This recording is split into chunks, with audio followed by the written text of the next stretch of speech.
NASA recently celebrated their 50-year anniversary of the first American spacewalk. But let's set the stage. March 18th, 1965, the Soviets were already kicking our butts in nearly every milestone. Alexei Leonov aboard the Voskhod 2 became the first person to perform a spacewalk. The space race had been well underway, and NASA and the Americans were coming up short of their Soviet rivals.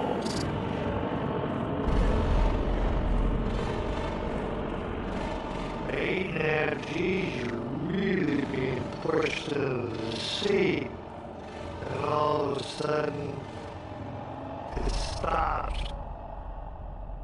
You're floating. It's a lot of fun.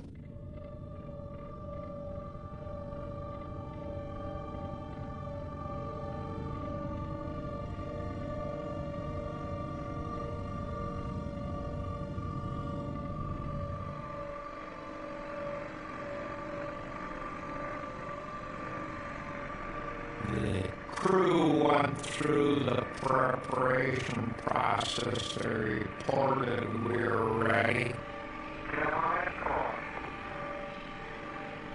I had a tracking station make sure that all of the safety criteria had been met.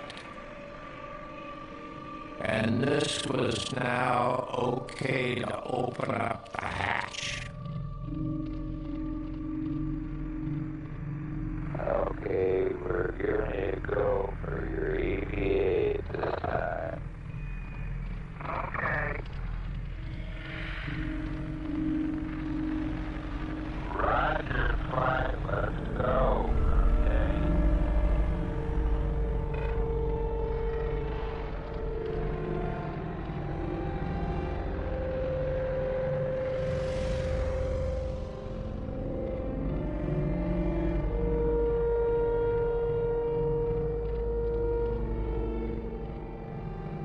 After we got the hatch open, Ed stood up in the seat and got ready to go, and we cleared him to go, and then he took and pushed off from the seat.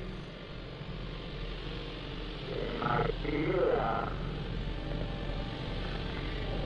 I'm going to drag a little bit, so I don't want to fire the gun yet. Okay, I'm separating from the spacecraft.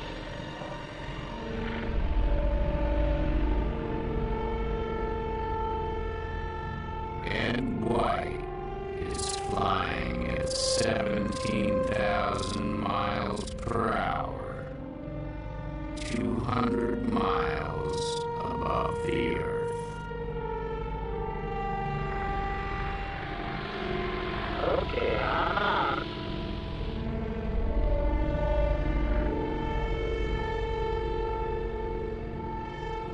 If the spacesuit fails, the difference in pressure will kill him instantly.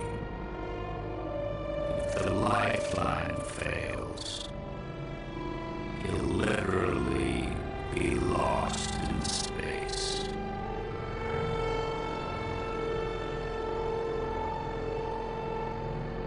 The only thing to do would be to disconnect and let him float around out there. I mean, it was, these are things that's in everybody's mind. We don't have a plan, we don't have a checklist on how you kill your best friend. As White floats in space, a glove drifts out of the capsule. I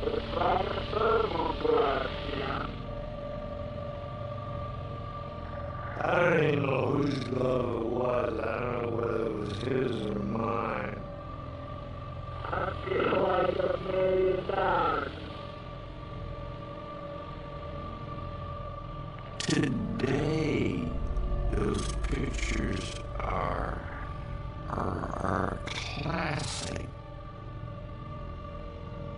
They're still overpowering today to realize, number one, it's been done, and that we did it. It blew me away.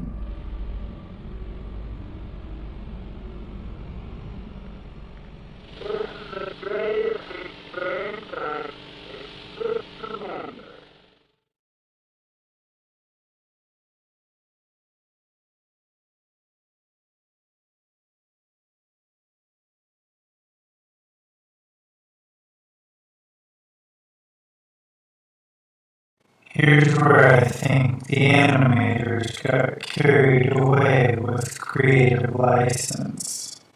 The astronauts' helmets don't swivel. They're fixed to an airtight ring base, which is sewn to nearly 1/4 of an inch of multiply fabric, nylon, and mylar. Once pressurized, it becomes very stiff.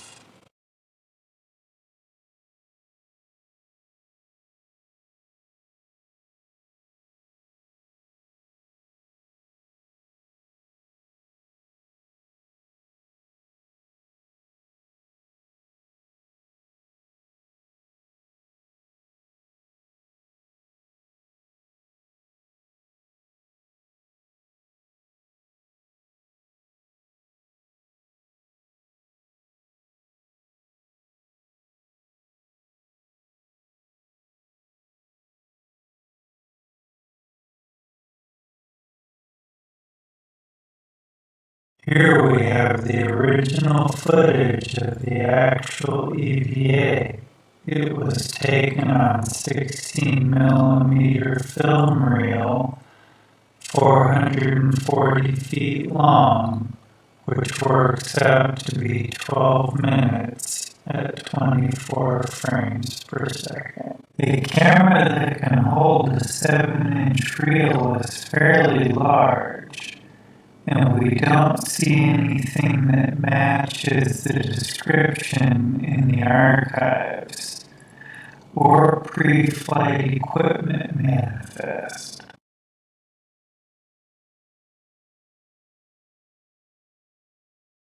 The news outlets that reported on the equipment that went up with the astronauts pulled sources from earlier press releases and blended them with the latest flight info, because a lot of the technical details were still hush-hush, which is why the stories ran nearly 3 weeks after the event.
Even the home movie cameras of the day had three selections of 16, 18, and 24 frames per second.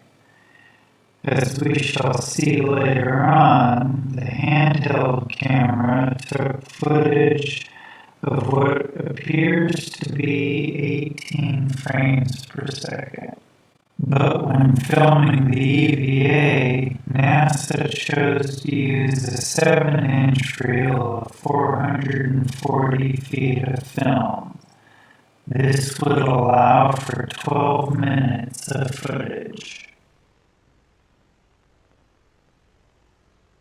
The flight plan called for EVA to begin on the second orbit. Somewhere over Hawaii, the pilot was to open the hatch of a depressurized cabin and stand up. Over the west coast of the United States, he would leave the spacecraft and expose himself to space. For 12 minutes, he would perform maneuvers over the United States. He would return to Gemini 4 and continue the mission as the spacecraft neared the night side of the Earth over the Atlantic. This was the flight plan.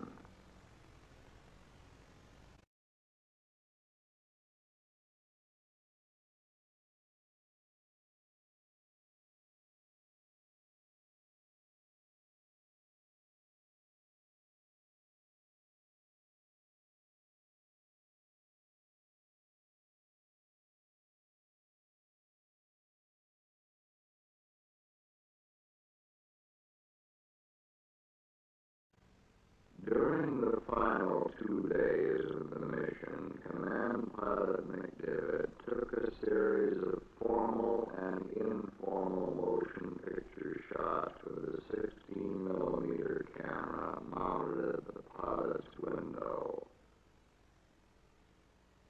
The camera turns inward.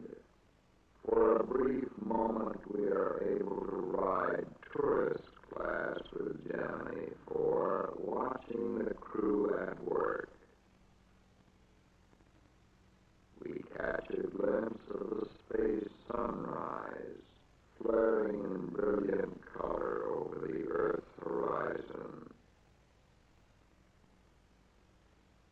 Using the same camera, McDivitt photographed ground objects, including this small island in the Gulf of Mexico